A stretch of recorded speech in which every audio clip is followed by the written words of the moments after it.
Yo, what's up guys? Andy here, back with another buying $1 of Bitcoin every day using Cash App update. Today is day number 557.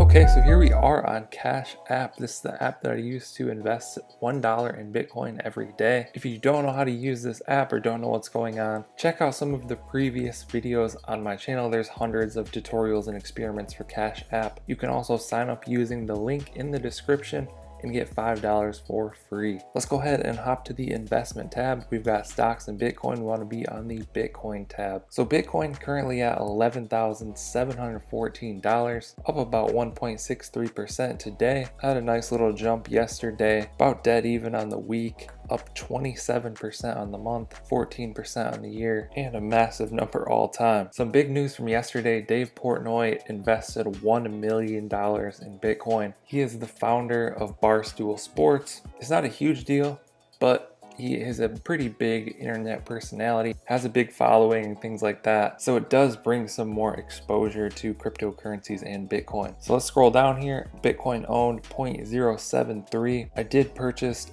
$3 on Monday as part of another video on my channel. So we're just going to do a $4 purchase today to match up with my $7 weekly that you see here that I normally do. So let's go ahead and tap buy, tap the three dots, type in $4, tap next, scan my fingerprint.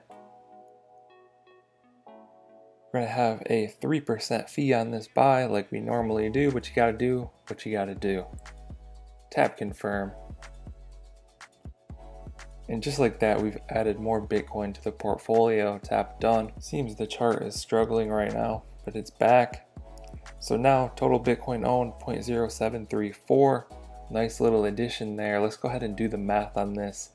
$860, 860 divided by 557 days equals a 1.54x on my investment. So doing really well. Basically what this means is for every dollar that I'll put into this experiment, I now have $1.54. As you guys know, I'm not selling anything anytime soon. This is a long-term experiment. I expect really big things out of Bitcoin, so hopefully we can get there. I think there's a lot of positive news, positivity around cryptocurrencies lately. So we're just gonna keep going and see what happens. Hope you guys enjoyed this video. Be sure to drop a comment down below if you have any questions. I'll try and answer those. Like and subscribe if you want to see more videos like this one. Thank you guys for watching. I'll catch you in the next one. Okay. Don't blame your problems on the past.